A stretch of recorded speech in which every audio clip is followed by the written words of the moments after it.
folks, a very good morning to you. I hope you're very well. I'm Rob McGee, I'm the CEO at Ingenio, and we are delighted to be marking and celebrating International Women's Day this week with a series of live webinars. I have been talking and will be talking to 8 female leaders from right across the tech, software and SaaS space.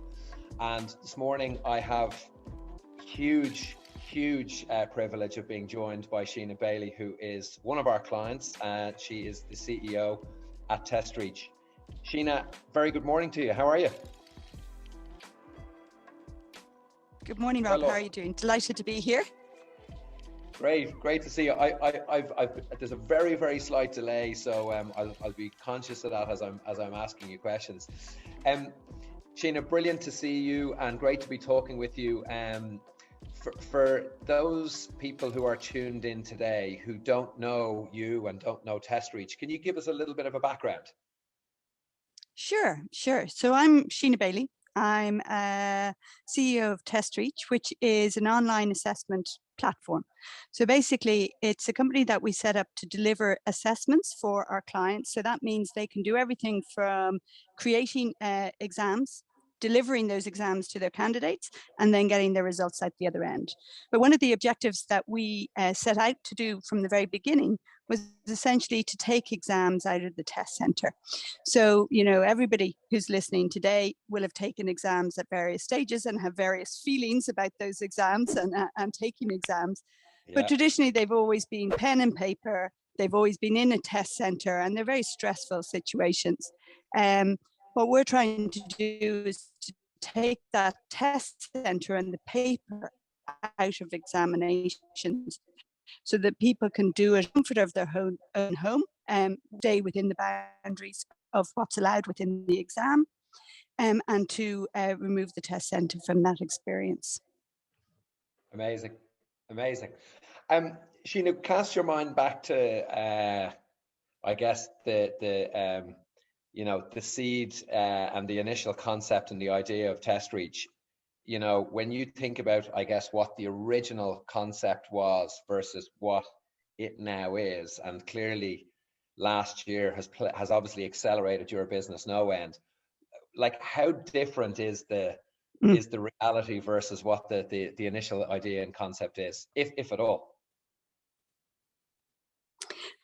You know what? It's strangely not that different. Now, we have taken a few side steps along the way. I will definitely say that. But as you say, when we first started the company, we were very much having to evangelate the idea of remote invigilation. It wasn't really something that, particularly in Europe, was very common at all. And people always saw it as something that was in the future. And they really liked the idea that we had it.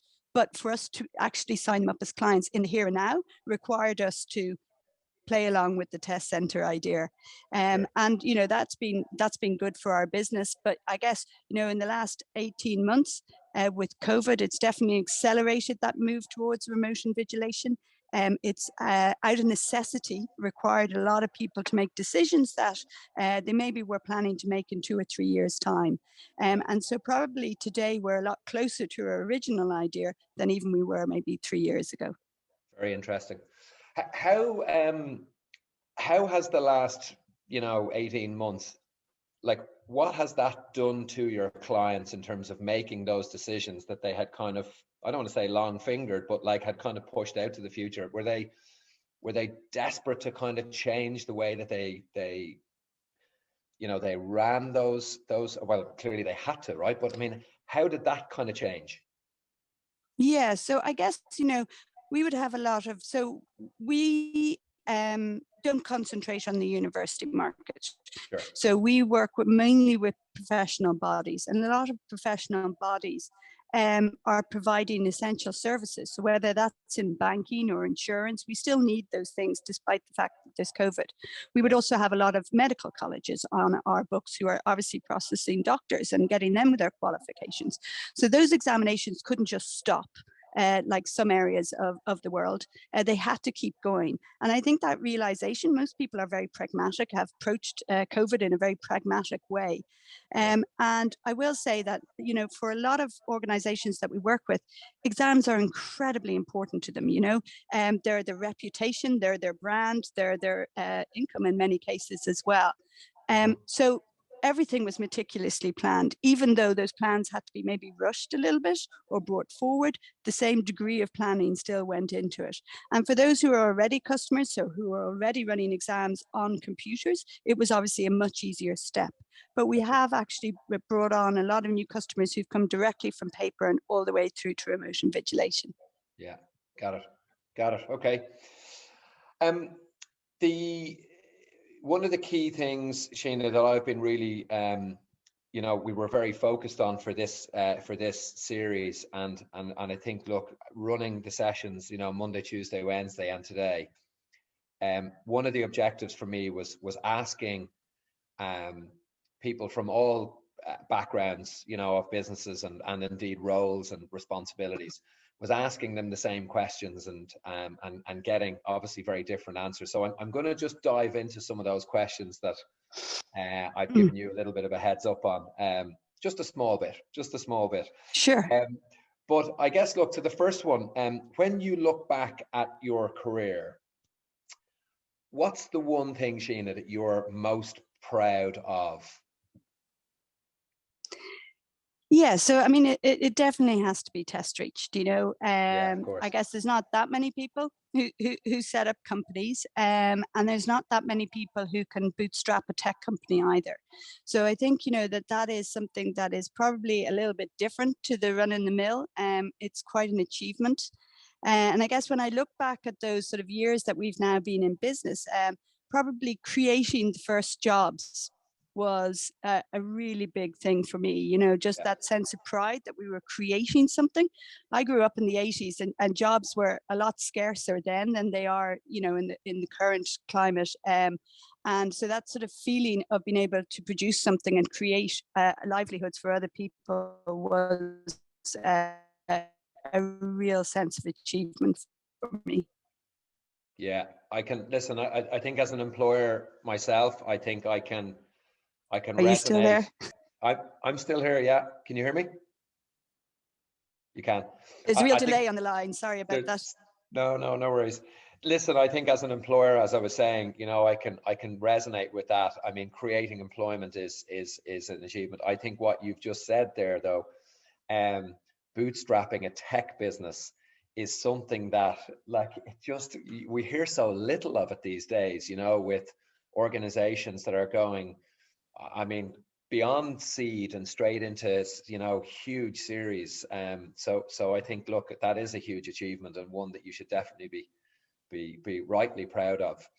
Sheena, if you cast your mind back, I think you said there that, you know, growing up, obviously the employment space was obviously very different. But if you think back and you were to advise, you know, at just leaving university, Sheena Bailey, and you were to say to her, look, here's one bit of advice starting off, what would that be?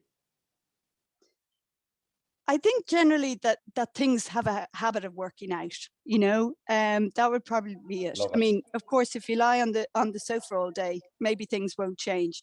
But with a bit of application and a bit of thought, things generally work out. And, you know, I always use this analogy, you know, that you might set off on a boat and plan to go to Boston.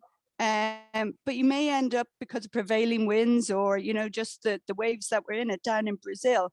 And that might not be a bad thing, you know. So just because you don't always reach your destination doesn't necessarily mean that things haven't worked out. And it is very much about that journey and enjoying the journey. And I think that would probably be the best thing, you know, because it can be quite easy to be fearful about the future, particularly when you're starting off. Sure. And maybe, you know, where you don't have the confidence of having had some experience under your belt or whatever. But as I say, with a bit of application, you can really forge a path for yourself. Love that. Love that. I love the guarded warning there to a child who's lying on the sofa and isn't doing what they should be doing there. Yeah, I have a few of those downstairs right now. Sheena, that wasn't lost on me. Believe you me, that certainly wasn't lost at all. Um, thinking back to and I love this question, and I love leaving it intentionally kind of broad, not vague, but certainly broad. When you think about maybe the best or most worthwhile investment that you've made in yourself, you know, be that money, time, energy, relationship, whatever the case may be, what's the one thing that stands out for you? Well, obviously, you know, family stands out hugely, you know, and the time you invest in your family, you know, and ensuring that you've got a happy household, because that's where everything begins, Yeah, and is your creative force and your energy. That's where you get it from. I guess looking back, I probably did spend a lot of time investing in my social life when I was at university as well. okay. And my parents probably thought I spent a bit too long investing in that. But you know, when I look back at those shared experiences, the bonds, the adventures that I had with my friends, they can never be repeated. You know, Sure. and I definitely think, you know, that you've got to treat life with a degree of balance. You know, you've got to have the fun as well as the hard work. Love that. I love that. And in a similar kind of and a kind of a similar theme, and I think some of the answers that we've had this week from, in fact, probably the standout for me was your co-founder, Llewellyn Morton, who told me that the best recent purchase that she's made is in an electric bike, and she's beating her kids going up the hill, and which I just absolutely loved. But um, is there a recent purchase, Sheena, for you that's kind of positively impacted your life? Yeah, it's hard. I'm going to confess I'm not a big shopper. I married a shopper, so I'm Okay. not a big shopper, which is probably a good thing. Yeah. Um, so I guess there is probably a couple of things. So we've all been in this lockdown situation, and that's driving everybody a bit nuts. So one of the things that I did do was I got a desk and I put it in my conservatory, which is nice and bright. I can see the garden. And that definitely has changed that, you know, the mood of working from home, from Brilliant. maybe being in a darker room. And the other thing probably is that I did invest in an upmarket frother for coffee, milk frother that comes with an app. You can program it. And that has added a little something to the ritual of coffee and almost makes it taste like a barista made it. And the upside is that it also makes hot chocolate from real chocolate, which my kids are absolutely loving. So look, they're not big things at all, but the little things in the day can really lift and keep us sane in this world. Oh, I love it. Love it. You're the third person this week to say that there's a connection to coffee, which I think tells a lot, doesn't it, about, you know, where and also look, what are people missing, you know, by not being Yeah. in the office, and you know, and what these kind of coffee shops and places are suffer missing out on from a trade perspective. Yeah, it's really interesting.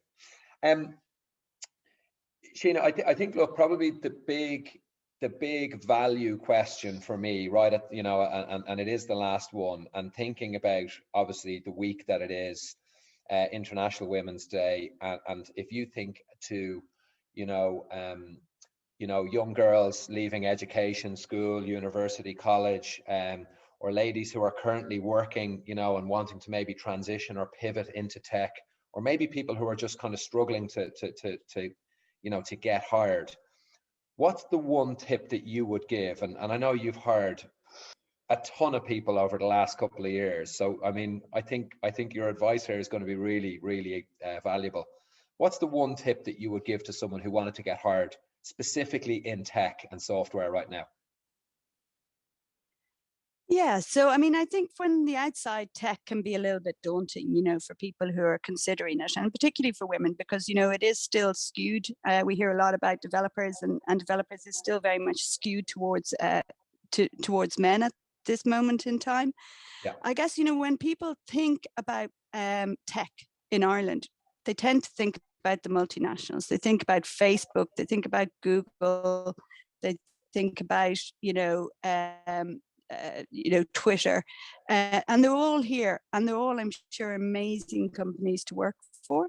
But obviously that's everybody's idea, is that they want to go and work for one of those organizations, whereas there's a huge ecosystem of smaller tech companies at the very beginning scale. We have so many startups happening all of the time, and smaller companies and medium-sized companies that are indigenous. And I think, if you apply for one of those companies, you're probably going to be one of a handful of CVs coming in the door, whereas if you apply for Google, you could be one of 1,000. Yeah. And and the experience you get in a smaller company can be really enlightening as well. So you get much more access to different areas of the business. You can figure out which parts of the business suit you within tech. Whether it's actually true development, or whether you want to do the project management side, or whether you want to do the sales side. So I think that experience that you can get in a smaller company will always set you up for your next job, if you like. And so think a little bit broader when you think of tech. Don't just think of the names that you have on your phone at this moment in time. Think a little bit beyond that. And be persistent. That's the other thing. Be persistent. I think persistency in the current job market. I couldn't stress that as an attitude and a trait to have. We say it to people all the time, particularly on our e-learning side of the business, where people submit a blind application. It's electronic. It almost doesn't mean anything if it lands on someone's, in their job portal or in as an email or whatever the case may be. And yeah, you're so right. You've got to do something above and beyond just making a digital application, right? Yeah, definitely. Well, you'd know more about that, in terms of helping people as well. Yeah, no, that's it. Sheena, look, I think my experience with you guys, and with you personally over the last couple of years is always like, it's so refreshing. I come away from conversations and engagements with TestReach.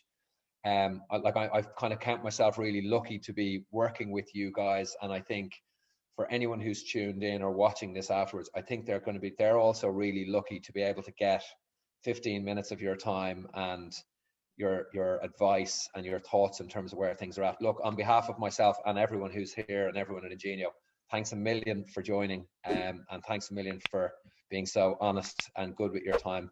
Thank you. Great to see you. Thanks, Rob. It's been a pleasure. Thanks a million, folks. I hope you've enjoyed that. And we look forward to seeing you later on today for the last in our series this week. Take care of yourselves. Sheena, thanks a million.